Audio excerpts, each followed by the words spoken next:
EEE, exempt exempt exempt.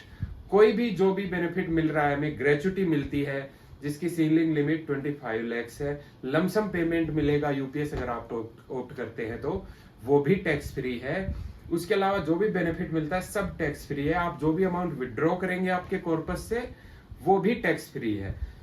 केवल जो आपको पेंशन बनेगा, जो भी पे आउट आपका डिसाइड होगा रिटायरमेंट के बाद, वो pay out will be covered as per income tax slab.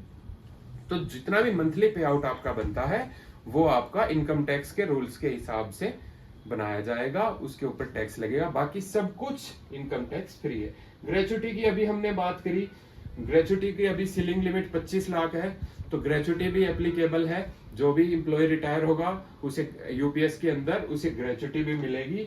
और डेथ ग्रेचुटी का भी ऑप्शन है जो कि फैमिली मेंबर्स अवेल कर सकते हैं अगर किसी सब्सक्राइबर की अनफॉर्चुनेट डेथ हो जाती है। तो डेथ के केस में अगर कोई सब्सक्राइबर सर्विस के दौरान डेथ हो जाती है, किसी सब्सक्राइबर का कोई अनफॉर्चुनेट डिवाइस हो जाता है, ऐसी दुर्घटना के अंदर सब्सक्राइबर के पास ऑप्शन रहता है कि वह पहले से ही फॉर्म भर के रखे, जो कि यूपीएस और एनपीएस दोनों ही स्कीम में अवेलेबल है।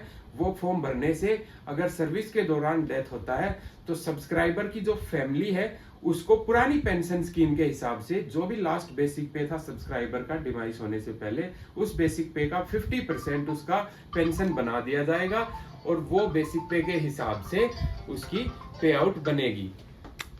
ठीक है, तो सब्सक्राइबर को 50% के हिसाब से ही अपना पूरा का पूरा पेंशन बन जाएगा डेथ के केस में भी। और अगर देखें, अगर सब्सक्राइबर पुरानी पेंशन स्कीम वाला ऑप्शन चूज नहीं करता है in case of death also, तो उस केस में उसे यूपीएस के अंदर 60% जो भी उसका पे आउट बनता था उसका 60% फैमिली को पे किया जाएगा, अगर वह यूपीएस में ही रहना चाहता है तो। यूपीएस ऑप्ट करने की आखिरी तारीख बहुत नजदीक आ रही है, 30 सितंबर इसकी आखिरी तारीख है। तो कोई भी केंद्र सरकार का कर्मचारी अगर यूपीएस ऑप्ट करना चाहे तो यही वक्त है यूपीएस ऑप्ट करने का।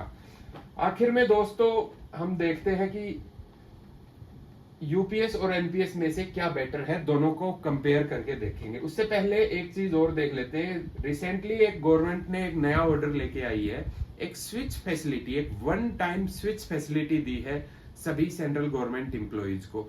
स्विच फैसिलिटी क्या है? अगर अभी कोई एनपीएस सब्सक्राइबर यूपीएस में जाना चाहे, ऑप्ट कर लेता है, यूपीएस में चला जाता है, तो उसके पास एक one time one way switch option है कि वह वापस एनपीएस में आ सकता है। और वो कब तक आ सकता है उसकी कुछ कंडीशंस हैं,